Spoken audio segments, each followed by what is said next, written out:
สิไปเงียบก็สิ เมืองไหนจักอีหยังอูยุอาญะอันโอ้ นี่นางว่าอยากได้100นั่นพี่น้องเอ้ยสิให้นางอยู่บ่100นี่น่ะ เอา คันผู้ใดสิเอาก็เอาเด้อแต่ก็เหลือให้ฉัน3นำ กันยังว่าปลาเดิม ประเดิมมันนะจ้าจะไปส่งบ้านสีเขียวนี่ จ้าไปแล้วจ้ะไปอันเป้งเต้งเป้งคือไปเป้งเต้งเป้งเต้งไปตาบ่เห็นอันถั่วแท้จ้ะบ่มันแม่นอยู่บ่ละผู้ซอยเก็บถั่วนี่พี่น้อง แม่นแก่เนี่ย กราบสบายดีตอนเช้าจ้าพี่น้อง สวัสดีค่ะ มาพร้อมกับยายเจี๊ยบจ้ามาลุงทุงนางจ้าพี่น้องมือนี้เป็นครั้งแรกที่ยายเจี๊ยบที่เขาชวนเก็บถั่วพี่น้องเอ้ยหมุนเอาสบายดีเบิดสุขุสุคนเด้อพี่น้องจ้ายินดีต้อนรับสู่ช่องแม่น้องบอยคือเก่าคือเดิมจ้าสองเอ้ยน้องเขาชวนถั่วมือนี้พี่น้องตอนเช้าเก็บถั่วไปขายแล้วแต่บ้านนี่งามคักงามแน่ แปลกบ่คะ แปลกบ่ ทราบแต่ เจ๊เจี๊ยบตื่นแต่เช้ามือนี้มาเขาสวนกับปลาโบะกับโบแปลก อะไรถึงทำไมถึงตื่นเช้าฮะ เออตายปลาโบะสิลมพี่น้องโทษที เพราะว่า ทำไมถึงตื่นเช้า เพราะว่าออเดอร์เข้า อีกแล้วพี่น้อง ตื่แต่เช้าหน่อย เจ๊เจี๊ยบปังอีกแล้วจ้าโอ้ยจะมันหันดากใส่พี่ใส่น้องเด้ แต่มาถ่ายยิ่งทองดากนี่ไอ้พวกนี้ก็แอบถ่ายอีกแล้วพวกไม่ได้เรียกในการ เดี๋ยวก็ตีใส่ทั่ว แต่อันแอบถ่ายมูนี่อุ้ย ก็แอบแต่ว่าแอบถ่ายแล้วมันได้ยอดวิว ยังบ่จักบอกว่าคนหาวิว ถ่าย มา ตรง ซูมขี้แหกนี่ เอาคนกี่แห่เด้จนมัดได้พี่น้องโอ้ยขี้เดียดเด้ ด้วยสักสี่อันนี้ โอ้ยวันนี้เจ๊เจี๊ยบปังอีกแล้วพี่น้องตื่นมาชวนป้าบัว ทำกล้วยอีกแล้ว กล้วยก็ได้ขายมาตัวกับพ่อค้าเลยเด้อจ้าผู้ใดอยากได้ก็สั่งเด้อจ้าเด้อ จ้ะก่อนอื่นก็มาเก็บถั่ว ขาย กัน เลย จ้ะ เด้อจ้า ขายแต่ของเจ๊เจี๊ยบ กำลัง เนาะ ขึ้จ้าถั่ว ถั่วงามๆ ต่ำขึ้นยังนี่ อย่าเหยียบเครื่องมันเด้อเด้อเอ้ยเด้อมันสิช้ำ มีทั้งถั่วแหล่แล้วก็ถั่วเขียว จ้ะมีทั้งถั่วฟักสั่นแล้วก็ถั่วฟักยาว มีทั้งถั่ว โอ้ยจะเป็นซองหาจะคือปอบซองหาเอ็นจิกินนี่ยังนี่พี่น้องโอ้ฟู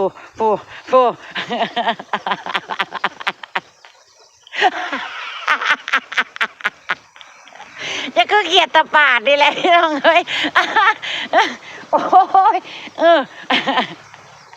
เนาะอยู่กับเจ๊เจี๊ยบมันก็คลายเครียดไปอย่างหนึ่งเลยพี่น้องเอ้ยอย่าด่ามาเด้อว่าปลาบัวมีแต่หัวเลาะกับหัวเลาะเด้อมันก็เฮ็ดให้โอ๊ตบ่ได้เด้งามจากบ้านนะป้า อยู่กันสองเอ้ยน้องก็มีความสุขไปอีกแป๊บพี่น้องเอ้ย จะให้กันนะกะให้ งามอยากด่ากันก็โย่ทำภาษาแล้วเนาะพี่น้อง ก็พี่น้องบ่ได้สิบ่เคยด่ากันบ่ฮะมันมีบ่ แต่กระส่วนหลายกันเล่นกันหลายกว่าแหละตั้งแต่หน่อยมาแล้วจ้ะคู่กันปลาบัวกับเจ๊เจี๊ยบเอาให้มันเบิดได้เฮ้ยอย่ามันเถ่าข้างง่วงได้หมุนเอาเด้อจ้าจะไปฮักเอาเด้อจ้า โอ้ยจะให้มุนจะคลอดอยู่นี่ เดี๋ยวก็จ่อดอกมันโตมันกำลังจะขึ้นใหม่เด้ เอาเบิดแล้ว เอาเบิดเลย นี่บ่มุนบ่ จับอันหน่วยเพิ่นหมุนติ้วเอาโลดเนาะพี่น้อง เพิ่นนี่ก็ตามถั่วกินเนี่ย ถั่วอันนี้ตำแซ่บเลยพี่น้องน้ำ เพิ่นนี่จะตามกินถั่วแล้วค่ะไปส่งของไปส่งกล้วยค่ะ ผู้ใดเนาะสิประเดิมกล้วยนั่น ไปเดินถั่ว มีพี่น้องคนใดเนาะสิประเดิมถั่วแหล่ให้ป้าบัวนี่ เพื่อสิได้ซ้ำนี่เป็นง่ายๆเด้อค่ะนี่ อยากมีโมเมนต์ว่าขายถั่วเบิ่งเด้คือคนอื่นเขานั่นนะ เพื่อสิได้ซ้ำนี่เป็นง่ายนะจ๊ะ เว้าก็เว้าเธอพี่น้องตั้งแต่ป้าบัวเฮ็ดสวนมาเนี่ยกับลุงพรนี่บ่ทันได้ขายอีหยังใดในสวนเนี่ยนะ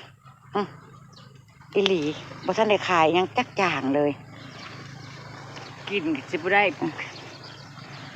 โอ้ข้าวโพดก็ออกค่ะ เขาโฟดเนฟฟักแต่ว่าลุงพ่อเราดีอกดีใจแล้วป่วงเมื่อวานนี่เจ้าบ่เห็นคอยหัวจนสิตาย พวงเนี่ย หัวให้เราป่วงเราดีใจบ่จักเราห้องรำทำเพลงบ่จักเต้นบ่จักอีหยังเด้อดังเด้อเด้อดังเด้ออยู่ผู้เดียวเรา โอ้ย ความดีใจของชาวสวนเอารถบุญเอารถเนาะพี่เนาะ ปลาอันนั้นมันแก่คนอื่นบ่ได้เนาะ มันแก่กว่านี้แล้วมันหยาบได้สันสิว่าป้าบัวอยากเผาเก็บบ่เนาะพี่เนาะโอ้ยกะแกงวืดๆนี่เด้อป้าบัวอันที่วำๆอยู่นี่ป้าบัวเก็บทั่วได้พี่เนาะเก็บทั่วซอยเจ็บๆก็สิเป็นคนค้างแกงอยู่วืด ยังน้อยอยู่ ๆนี่ๆ เนี่ยยังน้อยอยู่ ยังน้อยอยู่อันน่ะมือไม้ อื่น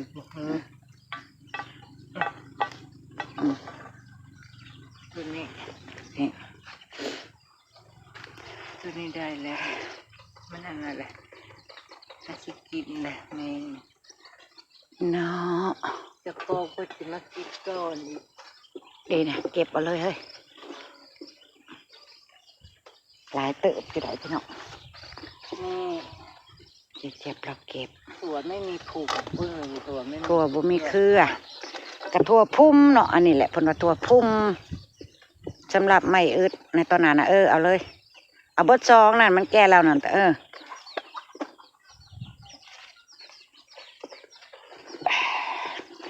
มาท่ายจะท่ายทางข้างดาดโอ้ย มันย้อนแสงคันสิไปทางหน้าเจี๊ยบนะพี่น้อง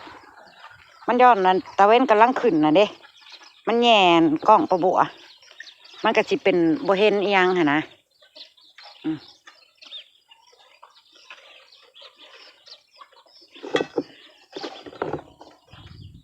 กำลังเลิก ตัวนี้ได้ใช่แล้วตัวนี้ ได้แล้วปะ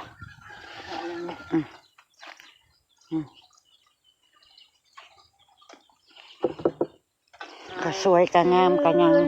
จากฝันที่มันบ่ดีเริ่มตาสา เบิ่งแน่ทั่วฟักยาวที่ว่าถิ่มแล้วนะบัดจิบงามมางามเอาตอนท้ายบัดนี้งามแท้ได้พี่น้องงามอีหลีบัดนี้ทั่วนี่ลุงพรนี่ถ้าเบิ่งเพิ่นสิออกอันนั้นเด้อ เขาโหดบ่ ไปข้าวโพดหน่อยอันนั้นกำลังขึ้นไปขึ้นทั้งชวนข้าวโพดเลยก็ได้ฮะ ปลูกไม้ด้วยนะ ปลูกใหม่เลาะไปอันนั้นแล้ว โคตรนี่ก็ ถั่วฝักยาวลุงพรกำลังเริ่มออกเนาะนี่มันย้อนแสงอันนี้ได้ใส่ตัวคือเปล่าเสียปลาไว้ให้มันแก่ แต่ก่อนแก่บ่รู้จัก คันใดก็อันเอาซุ้มนี่เซ็ตเป่ายังบ่จบพี่น้องเจ๊เจี๊ยบเรามีออเดอร์จะไปส่งอยู่สายมือนี่ บ้านสีเขียว บ้านสีเขียว วันนี้ มี บ้าน ผู้ใหญ่ใจ อุ้ย ดี จะ ซัพพอร์ต า เจ้าขาม ลูกนี่เจ๊เจี๊ยบขามพี่น้องนี่งามแท้ๆเลย นี่หมุนเอานั่นนี่ดอกเพิ่นเป็นจะบอกอันนั้น ได้ดอกแค่10 บาท โอ้ยว้าวหยังกระไร เอาเปลือกต่ ว้าวหยังกันเนาะพี่น้องเห็นว่าแล้วก็ได้เจ๊เจี๊ยบมันสิขาย10 บาทพี่น้องว่าสิขายเท่าไหร่นี่เอามาเบิ่งนี่ ำ10 บาทก็รวยตายทนได้ซ้ำนี่ไง ซอยตั้งราคาให้แน่จ้ะซอยอันประเดิมให้ประบัวเนี่ยจ้ะว่าสิได้จักบาทมื้อนี้นะ โอ้ยคันได้ขายคือสิแบบเนาะเฮ็ดเด้แต่ละมื้อเช้าแรงกับลุงพรพี่น้อง 10 บาทก็ประมาณนี้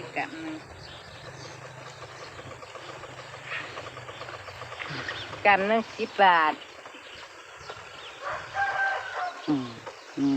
กำหนึง10 บาท กำหนึ่งตำโคกปักไงเนาะกำหนึ่งตำโครกเบลอเบล่า เอาลูก กำลังออกพี่น้องเอ้ยโอ้กำลังออก ไม่ได้ฉีดยังเลยนี่ บ่สีน้ำมักเราอย่างเดียว ไม่ได้ฉีดปุ๋ยนะจ๊ะฉีดแต่ชีวภาพ เก็บกินคาส่วนได้เลยจ้ะ นี่จะกินให้เบิ้ง เบ้นะลูกเนี่ยนะจะกินให้ดู ว่ามันไม่มี มัน ปลอดภัย จิบคมบ่ละหวดพักกระเดาเด้อ ฮะ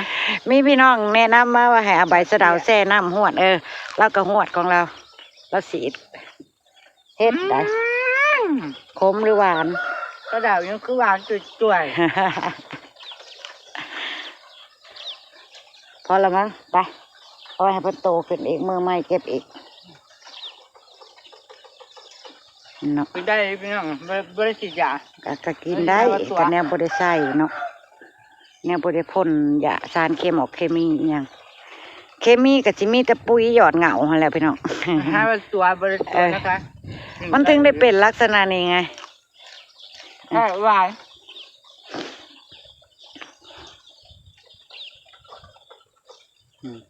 มีอยู่ได้ทั่วอันนี้ก็ได้ มาเบิ่งกัน มันกำลังเริ่มจะได้มาเอาเครือเพิ่นขึ้นข้างอีกอยู่นี่นะตกข้างบ่เลยล้มพี่น้องเออ ได้แล้วนะ เก็บไปน้ำนี่เฮ้ยมันสีอวบเกินนี่มึงไหนพี่น้องลูกงามงามอันนี้คือถั่วพันธุ์น้ำพองนะจ๊ะที่ประบวกกับลุงพรว่าจะถิ่มเพิ่นแล้วนี่ งามดีนะ ใช่ว้าวสุดยอด 2 หน่วยแล้ว ถั่วพันธุ์น้ำพอง น้ำพอง2โอ้ตกเลยกำลังออกได้พี่น้องถั่วปะบัว โอ้ยกำลัง ถั่วฝักยาวปะบัวกำลังออก ที่ได้2 พักนี่แหละ เด้เพิ่นกายไปนี่ ใหญ่ มันเพิ่งสิเริ่มอิหยังก็ได้เนาะโอ้ยโอ้ยโอ้ยโอ้ยโอ้ยมือเดียวเฮ้ยเนาะจะเจ็บกระกายทั่วไปลิบ มันบ่ทันตึง นี่มาเอาล่องนี่เด่นนี่ มันยังไม่ตื่น มันกำลังย่อนฟัก นี่2นี่ นี่ ให้มันตื่นก่อน นี่รถนะขอเด็ดละอันหนึง ดักกันเหี่ยวเอดเลด มันอันนั้นเนาะมันอยู่ในดินอันนั้นน่ะมันอยู่ในดินพร้อมแล้วก็กับอีกอย่าง นี่มันกำลังตื่น อ่ะ กำลังตื่นใจ ถ้าเพิ่นอยู่สูงประมาณนี้แหละอันนั้นอยู่ในดิน ชุ่มอยู่ทั้งเทิงนี่แล้วนี่สิงามพี่น้องกำลังออกม่วงดอกนี่งามแท้เด้อทั่วลุงพรตัวนี้สัตว์ขึ้นบูบูแหละวันนี้ลุงพรจะเอาน้ำเข้าอยู่นี่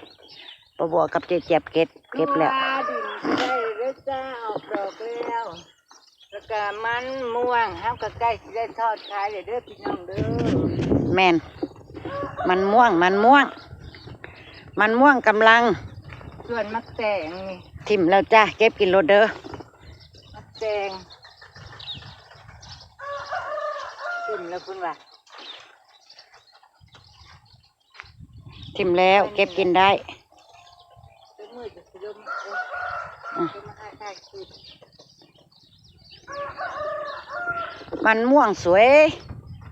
กำลังเดี๋ยวกาสิมีโมเมนต์สาบมันละจ้ะนี่รอบ่ต้องซื้อจ้ะตอนนี้สาบกล้วยรอไปก่อน มัน2 คู่บ่แม่นน้อยๆเด้ออันนี้แคนตาลูปก็พอๆกันกับแตงลุงพรจะทิ่มแล้วลุงพรสุดวิธีทำแล้ว เป็นหรอ ใส่อะไรก็ใส่ไปแล้วลุงพรว่ะเบิดแนวสีเฮ็ดแล้ว